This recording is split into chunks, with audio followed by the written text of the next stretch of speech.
ಇಬ್ಬರಿಗೂ ಇಷ್ಟೊತ್ತಿಗೆ ಮದುವೆ ಆಗಿದ್ದಿದ್ರೆ 1 ವರ್ಷ ಆಗಿರ್ತಿತ್ತು ಅಲ್ವಾ? ಮದುವೆನ ಸ್ವಲ್ಪ ಮುಂದೂಡೋಣ ಅಂತ.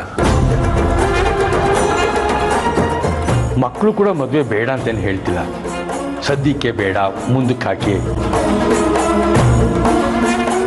ನಾವಿನ್ನೂ ಓದಬೇಕು ಅಂದ್ಕೊಂಡಿದ್ದೀವಿ. ವಿದ್ಯೆ ಅನ್ನೋದಿದ್ರೆ ಸಮಾಜದಲ್ಲಿ ಒಂದು ಸ್ವಲ್ಪ ಗೌರವ ಅಂತ ಸಿಗುತ್ತೆ, ಅದನ್ನ ಯಾಕೆ ಕಳ್ಕೋಬೇಕು ಡ್ಯಾಡಿ ಅಂತ ಕೇಳ್ಕೊಂಡ್ರು. ಒಂದು ವೇಳೆ ನನ್ನ ಮಕ್ಕಳೇನಾದರೂ ನಾವು ಮದುವೆಗೆ ಸಿದ್ಧ ಅಂತ ಮುಂಚೆನೇ ಹೇಳಿಬಿಟ್ರೆ ನಾನೇ ನಿನಗೆ ಫೋನ್ ಮಾಡಿ ತಿಳಿಸ್ತೀನಿ ಕಣ. ಸರಿ ಕಣ, ನಿನ್ನಿಷ್ಟ. ಮದುವೆ ವಿಚಾರ ಅಂದಮೇಲೆ ಹೆಣ್ಣಿನ ಕಡೆಯವ್ರಿಗೆ ಸ್ವಲ್ಪ ಪ್ರಾಮುಖ್ಯತೆ ಜಾಸ್ತಿ ಇರೋದು. ನಾವು ಒಪ್ಕೊಳ್ಳೇಬೇಕು. ಇಲ್ಲ ಅಂದರೆ ಒಳ್ಳೆ ಗುಣ, ಒಳ್ಳೆ ಮನತದ ಹುಡುಗಿದಿರು ಸಿಗೋದು ಕಷ್ಟ ಕಣ. ರಾಮಕೃಷ್ಣ, ಅರ್ಥ ಮಾಡ್ಕೊಂಡಿದ್ದಕ್ಕೆ ತುಂಬ ಧನ್ಯವಾದಗಳು. ಸ್ನೇಹಿತರಿದ್ರೆ ನಿನ್ನಂಥ ಸ್ನೇಹಿತರೇ ಇರಬೇಕು.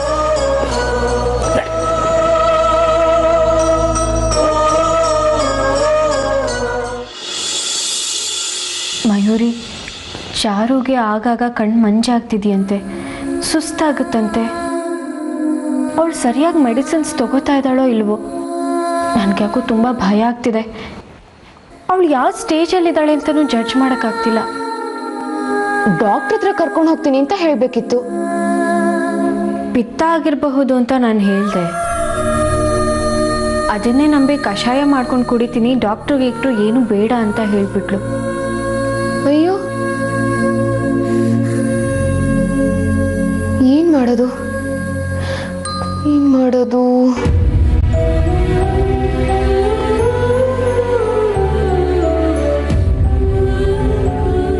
ಪಾಪ ಚಾರು, ಒಳಗೆ ಅದು ಎಷ್ಟು ಅನುಭವಿಸ್ತಾ ಇದ್ದಾಳೋ ಏನೋ. ಅವಳ ಸ್ಥಿತಿ ನೋಡಿದ್ರೆ ತುಂಬ ಸಂಕಟ ಆಗುತ್ತೆ ನನಗೆ. ಅಮ್ಮಂಗೂ ಕ್ಯಾನ್ಸರ್ ಇತ್ತು. ಅವಳು ಎಷ್ಟು ಸಫರ್ ಮಾಡಿರ್ಬೇಕಲ್ವಾ?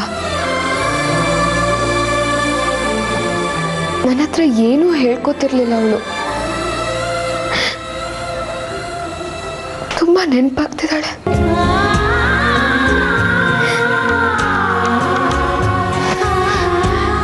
ಶಾರುಗಿನ್ನೂ ವಿಷಯ ಗೊತ್ತಿಲ್ಲ. ಅವಳು ಗೊತ್ತಾದ್ರೆ ಅದೆಷ್ಟು ಕುಗ್ತಾಳೋ.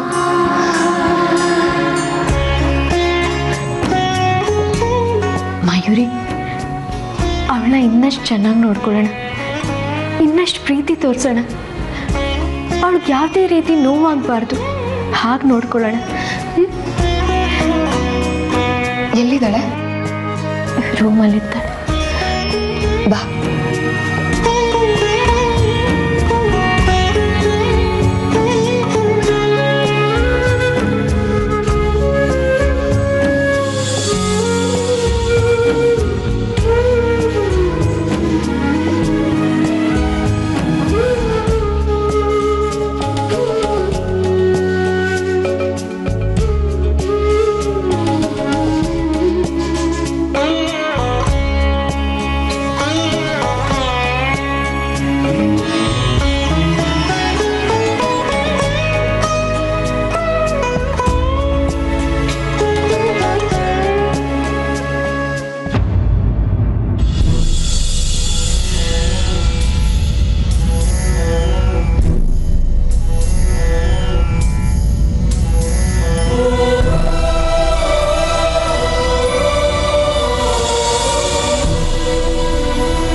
ಯಾರಲ್ಲಿ ನಿಂತಿರೋದು?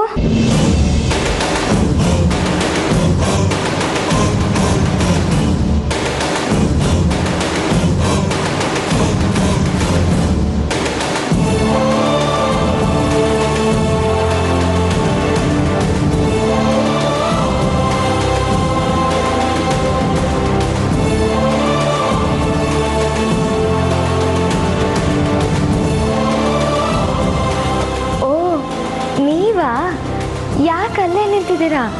ಬಾ ಮೇಘ, ಬಾ ಮಯೂರಿ.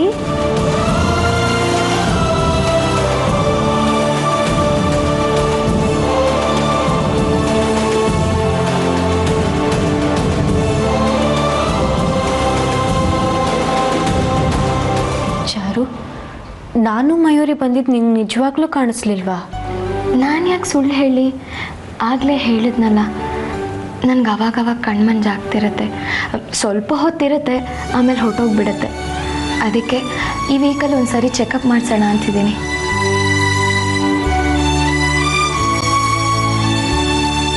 ಚಾರು, ತಲೆಗೆ ಎಣ್ಣೆ ಹಚ್ಚಿ ಮಸಾಜ್ ಮಾಡ್ತೀನಿ, ಕಣ್ಣು ತಂಪಾಗುತ್ತೆ. ಇಟ್ಸ್ ಓಕೆ ಮೇಘ,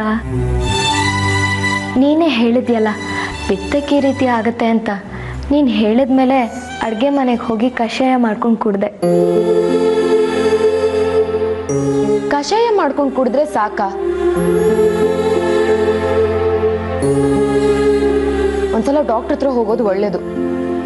ಬೇಡ ಮಯೂರಿ, ಡಾಕ್ಟರ್ ಹತ್ರ ಹೋದ್ರೆ ಈ ಚೆಕಪ್ಪು ಆ ಚೆಕಪ್ಪು ಅಂತ ಕತೆ ಹೇಳ್ತಾರೆ, ಆಮೇಲೆ ಕನ್ನಡಕ ಹಾಕಿಸ್ತಾರೆ.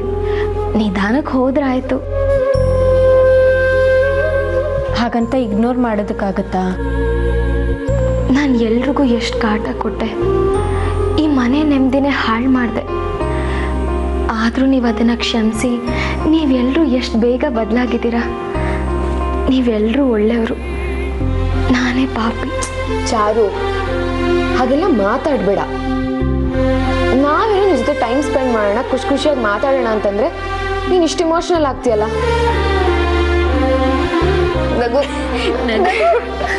ನಗು. ಚಾರು, ಸುಸ್ತಾದಂಗೆ ಕಾಣ್ತೀಯ, ರೆಸ್ಟ್ ತಗೋ. ಬಾ ಮಲ್ಕೋ. ಪರವಾಗಿಲ್ಲ. ಸರಿ, ಗುಡ್ ನೈಟ್. Good night.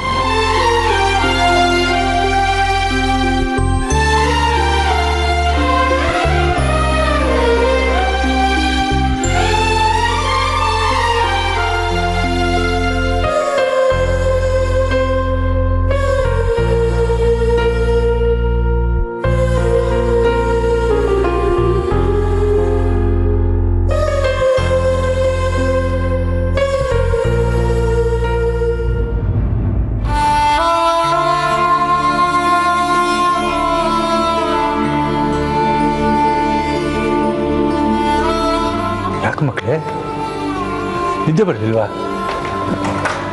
ಯಾಕೊಂಥರ ಇದ್ದೀರಿ? ಅಪ್ಪ, ನಮಗೆ ತುಂಬ ಗಾಬರಿ ಆಗ್ತಾ ಇದೆ. ಯಾಕಮ್ಮ? ಚಾರುಗೆ ಆಗಾಗ ಕಣ್ಣು ಮಂಜಾಗ್ತಿದೆಯಂತೆ. ಏನು ಮಾಡಬೇಕು ಗೊತ್ತಾಗ್ತಿಲ್ಲ.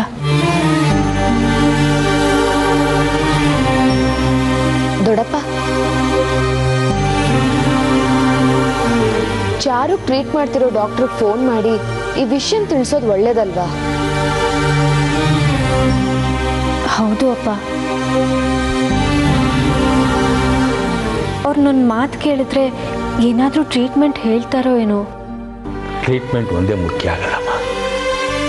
ಡಾಕ್ಟ್ರ್ ಹೇಳಿದ ಪ್ರಕಾರ ನಾವು ಅವಳನ್ನು ಎಷ್ಟು ಚೆನ್ನಾಗಿ ನೋಡ್ಕೋತೀವಿ ಅದ್ರ ಮೇಲೆ ಅವಳ ಭವಿಷ್ಯ ನಿಂತಿದೆ ಅಂದರು. ಗಾಬರಿ ಆಗುವಂಥದ್ದೇನಿಲ್ಲ. ಡಾಕ್ಟ್ರನ್ನ ಬೆಳಿಗ್ಗೆ ಕನ್ಸಲ್ಟ್ ಮಾಡೋಣ. ತಡ ಆಗಿದೆ, ಹೋಗ್ತೀವಿ.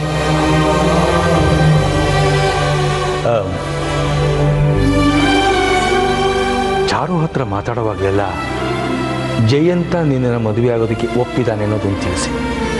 ಅದರಿಂದ ಅವಳ ಮನಸ್ಸಿಗೆ ಖುಷಿಯಾಗಿ ಆರೋಗ್ಯದ ಮೇಲೆ ಪರಿಣಾಮ ಬೀರುತ್ತೆ. ಅಪ್ಪ, ಜಯಂತಣ್ಣನೇ ಮನೇಲಿಲ್ಲ. ಆ ನಿರ್ಧಾರ ಏನು ಅಂತಲೂ ನಮಗೆ ಗೊತ್ತಿಲ್ಲ. ಅಂಥದ್ರಲ್ಲಿ ಚಾರು ಹತ್ರ ನಿಜ,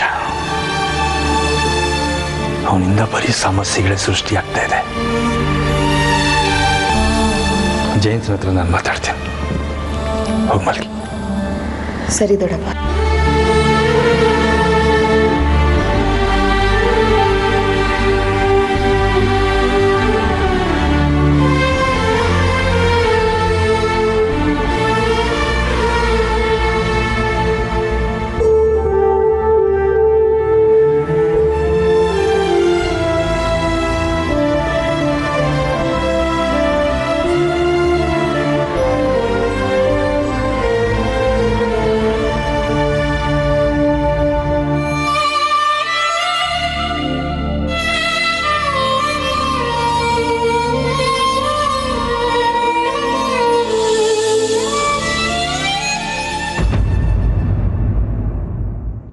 ಪಶುಪತಿ, ಕರೆದ್ರ ಬಾವ? ಏನಾದ್ರು ಕೆಲಸ ಇದೆಯೇನೆಯಾ? ನನಗೇನು ಕೆಲಸ ಬಾವ? ನಡಿ, ಪ್ರಸಾದ್ ಮನೆಗೆ ಹೊರಡ್ಬೇಡ. ಇದೇನು ಬಾವ ಇದ್ದಕ್ಕಿದ್ದ ಹಾಗೆ? ಅಲ್ಲ, ಮೊನ್ನೆ ಅವ್ರ ಮನೆಗೆ ಹೋದಾಗ ಪೋಸ್ಟ್ಗಳು ನೋಡ್ಕೊಂಬಂದ್ವಿ. ಇವತ್ತು ಹೋದ್ರೆ ಏನು ನೋಡ್ತೀವೋ ಏನೋ.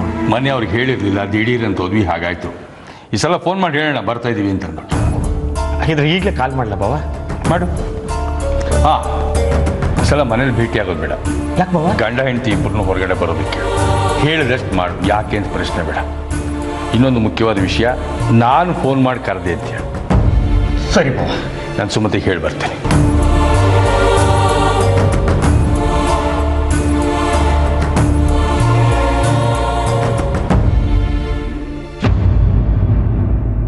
ವಿಶ್ವನಾಥ್ ಇಲ್ಲಿಗೆ ಯಾಕೆ ಬರ್ಲಿಕ್ಕೆ ಹೇಳಿದ್ರು? ಏನಂತ ಇಂಪಾರ್ಟೆಂಟ್ ವಿಷಯ? ಮನೇಲಿ ಸಿಗೋದು ಬಿಟ್ಟು ಹೊರಗಡೆ ಸಿಗೋಣ ಅಂತ ಅಂದ್ರಲ್ಲ, ಏನಿರ್ಬಹುದು? ಚಾರು ವಿಷಯ ಏನಾದರೂ ಗೊತ್ತಾಗಿರ್ಬಹುದಾ? ಆ ವಿಷಯನ ಮನೇಲಿ ಹೇಳೋದು ಕಷ್ಟ ಅನ್ಸಿರ್ಬೇಕು, ಅದಕ್ಕೆ ಹೊರಗಡೆ ಬನ್ನಿ ಅಂದಿರ್ಬೋದು. ಅದು ನಮ್ಮನೆ ವಿಷಯನೇ ತಾನೇ, ನಮ್ಮನೇಲೆ ಮಾತಾಡ್ಬೋದಿತ್ತಲ್ಲ.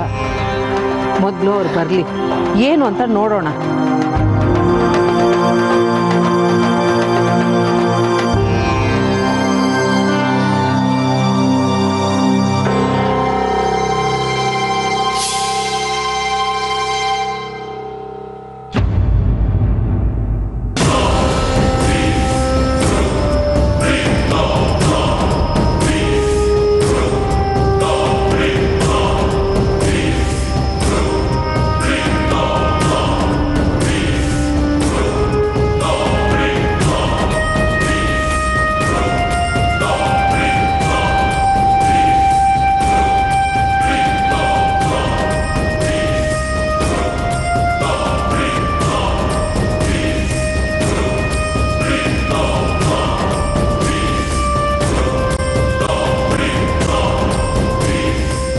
ನಮಸ್ಕಾರ ಪ್ರಸಾದ್. ನಮಸ್ಕಾರ. ದಯವಿಟ್ಟು ಕ್ಷಮಿಸಿ, ನಿಮ್ಮನ್ನು ಇಲ್ಲಿಗೆ ಬರೋಕ್ಕೆ ಹೇಳಿದೆ. ಮನೇಲೇ ಮಾತಾಡ್ಬೋದಾಗಿತ್ತು. ಹಿಂದೆ ಒಂದು 2 ಸಲ ನಾನು ಪಶುಪತಿ ಬಂದಿದ್ವಿ, ತಾವು ಮನೇಲಿ ಇರಲಿಲ್ಲ. ಗೇಟ್ ಹತ್ರ ಅದು ಯಾರೋ ಬಂದು ತಾವು ಯಾರು ನೋಡಬೇಕಾಗಿತ್ತು, ಏನು ವಿಷಯ, ಹಾಗೆ ಹೀಗೆ ಅಂತ ಸಾಕಷ್ಟು ಪ್ರಶ್ನೆಗಳು ಕೇಳಿದ್ರು. ಅದಕ್ಕೆ ಈ ಸಲ ಮನೆ ಬೇಡ, ಇಲ್ಲಿ ಮೀಟ್ ಮಾಡೋಣ ಅಂತ ಹೇಳಿದ್ದೆ. ಏನಂದ್ರಿ? ನಮ್ಮನೆ ಬಾಗಿಲು ನಿಂತು ನಿಮ್ಮನ್ನ ಯಾರ್ಯಾರೋ ಪ್ರಶ್ನೆ ಮಾಡ್ತಿದ್ರ? ಹಾಂ, ಅಂದ್ರೆ ಆ ನವೀನ್ ಕಡೆಯವ್ರು ಏನಾದರೂ ನಮ್ಮ ಚಟುವಟಿಕೆಗಳನ್ನ ಫಾಲೋ ಮಾಡ್ತಿರಬಹುದಾ? ಸರಿ, ಏನು ವಿಷಯ?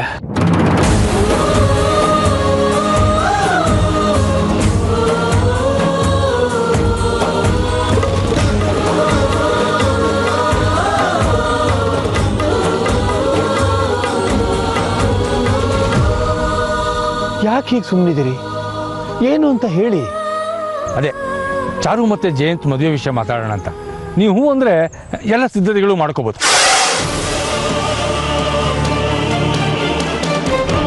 ಮೊದಲು ಚಾರು ಎಲ್ಲಿದ್ದಾಳೆ ಅಂತ ಗೊತ್ತಾಗಲಿ, ಆಮೇಲೆ ತಾನೇ ಮದುವೆ ವಿಷಯ. ಚಾರು ವಿಷಯ ಆಮೇಲೆ ಮಾತಾಡೋಣ, ಈಗ ಟೈಮ್ ಇಲ್ಲ ಪ್ರಸಾದ್ ಅವರೇ. ಜಯಂತನ ಜೊತೆ ಚಾರು ಮದುವೆ ಆದರೆ ಚಾರು ಖುಷಿಯಾಗಿರ್ತಾಳೆ. ಇದೊಳ್ಳೆ ಪೀಕಲಾಟ ಆಯ್ತಲ್ಲ. ಚಾರು ಎಲ್ಲಿದ್ದಾಳೆ ಅನ್ನೋದೇ ಗೊತ್ತಿಲ್ಲ, ಇನ್ನು ಅವಳ ಮದುವೆ ವಿಷಯ ಹೇಗೆ ಮಾತಾಡೋದು? ಅಲ್ಲ, ಚಾರುಗೆ ಬೇಗ ಮದುವೆ ಮಾಡಲೇಬೇಕು, ಅನಿವಾರ್ಯ ಆಗಿದೆ. ಅದಕ್ಕೆ ನಾವು ಹಠ ಹಿಡಿತಿದ್ದೀವಿ.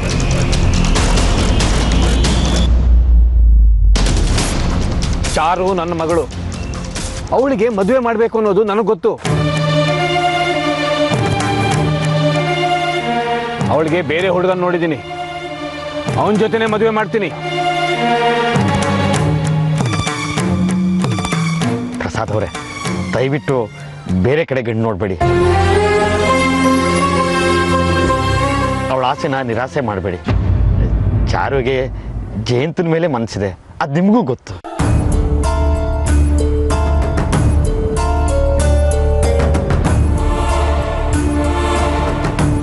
ನೋಡಿ ಪ್ರಸಾದ್, ನಾನು ತಾನು ಅಂತ ಪ್ರತಿಷ್ಠೆ ತೋರಿಸೋ ಸಮಯ ಅಲ್ಲ ಇದು. ಚಾರುನ ಖುಷಿಯಾಗಿಡೋದು ನಮ್ಮ ಕರ್ತವ್ಯ.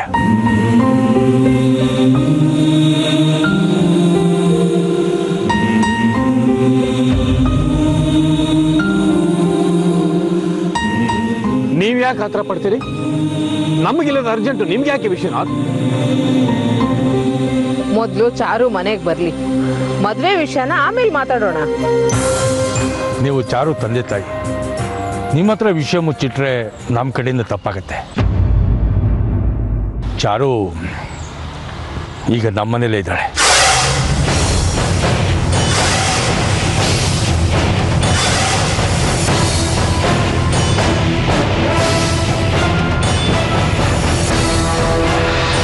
ನಾಟಕ ಮಾಡ್ತಿದ್ದೀರಿ ನೀವು. ನಿಮ್ಮನೆಲ್ಲೇ ಇಟ್ಕೊಂಡು ನನಗೆ ಮೋಸ ಮಾಡಿದ್ರಿ, ನನಗೆ ಅನ್ಯಾಯ ಮಾಡಿದ್ರಿ. ಇಲ್ಲ ಪ್ರಸಾದ್, ನಾಟಕ ಆಡ್ತಾ ಇರೋದು ಆ ದೇವರು ನಿಮ್ಮ ಮಗಳ ವಿಷಯದಲ್ಲಿ ಅನ್ಯಾಯನೂ ಮಾಡಿದ್ದಾನೆ.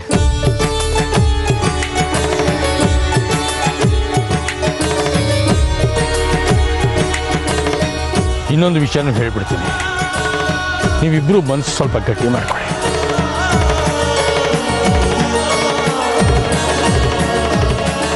ಚಾರುಗೆ ಬ್ಲಡ್ ಕ್ಯಾನ್ಸರ್.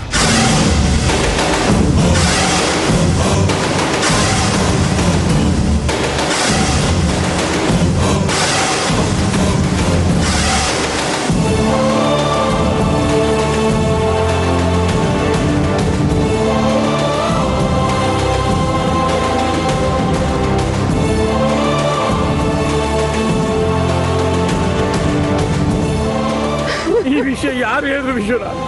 ಸಮಾಧಾನ ಮಾಡ್ಕೊಳ್ಳಿ ಪ್ಲೀಸ್. ಆವತ್ತು ನಾನು ಮನೆಯಲ್ಲಿ ಇರಲಿಲ್ಲ. ಚಾರು ತಲೆ ಸುಬ್ಬ ಬಂದು ಬಿದ್ದಂತೆ. ಆಗ ಪಶುಪತಿ ಮತ್ತು ಮೀನಾಕ್ಷಿ ನೀರು ತಟ್ಟಿ ಅವಳನ್ನ ಎಚ್ಚರಿಸಿ ಮಾಮ ಡಾಕ್ಟರ್ ಹತ್ರಕ್ಕೆ ಹೋಗೋಣ ಅಂದ್ರಂತೆ. ಇಲ್ಲ ನಮ್ಮ ಫ್ಯಾಮಿಲಿ ಡಾಕ್ಟರ್ ಇದ್ದಾರೆ, ಅವರೇ ನಾನು ಕನ್ಸಲ್ಟ್ ಮಾಡೋದು ಅಂತ ಹೇಳಿ ಡಾಕ್ಟ್ರನ್ನ ಮನೆಗೆ ಕರೆಸ್ಕೊಂಡು ಚೆಕಪ್ ಮಾಡಿಸ್ಕೊಂಡಿದ್ದಾಳೆ. ಆವಾಗಲೇ ಗೊತ್ತಾಗಿತ್ತು ಚಾರು ಪರಿಸ್ಥಿತಿ ಏನು ಅಂತ.